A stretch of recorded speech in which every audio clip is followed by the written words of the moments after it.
बिरसा मुंडा यांच्या जयंतीनिमित्त भारत सरकार जनजातीय गौरव दिवस म्हणून घोषित केला आहे। तर त्या दिवसानिमित्त आज दुसरं सत्र 15 नोव्हेंबर राष्ट्रीय कार्यक्रमासमोर विशेष ग्रामसभा व सर्व 378 आदी सेवा केंद्रामध्ये जनसुनवाई आयोजित करण्यात आली आहे। त्या अनुषंगाने पुढीलप्रमाणे मुद्दे उपस्थित करण्यात आले। विकासाच्या प्राधान्यक्रमावरील स्थानिक जनभावना अपेक्षा जाणून घेणे, पीएम जनमन योजना आदी कर्मयोगी अभियान व इतर आदिवासी केंद्रित योजनांचा अंमलबजावणीचे पुनरावलोकन करणे, स्थानिक स्वराज्य संस्थातील प्रतिनिधी, स्वयंसहायता गट, युवक मंडळे आदी कर्मयोगी कॅडर व स्थानिक संस्थांचा पूर्ण सहभाग सुनिश्चित करणे, भगवान बिरसा मुंडा आणि आदिवासी स्वातंत्र्य सेनानी पुष्पांजली अर्पण करण्याचे नियोजन करणे या संदर्भात आज जनसुनवाई आयोजित केली आहे। त्या अनुषंगाने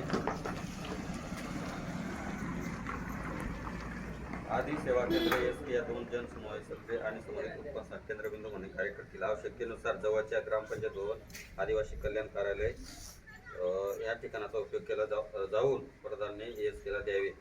त्यानुसार गावामधील महिला बचत गट, जे इतर मंडळे असतील व काही स्थानिक संस्थांचा पुढाकार, त्यानुसार गावामध्ये ज्या कामं केले जातात त्या संदर्भात अडीअडचणी जाणून घेण्यासाठी आज आपण इथं आलो आहे।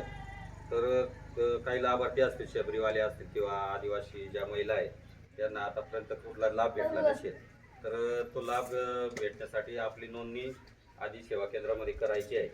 तर समजा तुम्ही विधवा असेल, कोणी राहून गेले असतील किंवा ज्यांना नोंदच झाल्या आतापर्यंत कुठल्या शासनाच्या योजनेचा लाभ भेटला नसेल, कदाचित तुमची मुख्यमंत्री लाडकी बहीण योजना असेल किंवा विधवा ज्या महिला आहेत त्यांना ज्या शासनाच्या ज्या इतर योजना आहेत त्या योजनापैकी समजा उदरनिर्वाहासाठी तुम्हाला काहीच मिळालं नसेल तर त्याच्यासाठी नोंदणी करायची आहे। आपल्याकडे काही माहिती द्या तुम्ही, म्हणजे तुमचं आधार कार्ड असेल, बँक पासबुक किंवा इतर आयुष्यमान कार्ड वगैरे या ज्या काही योजना आहेत तर त्या मिळवण्यासाठी आपण आपल्याकडे नोंदणी करायची आणि तुम्ही ती करा अशी मी अपेक्षा करतो आणि नियोजन तुमच्यानुसार मला ते द्या।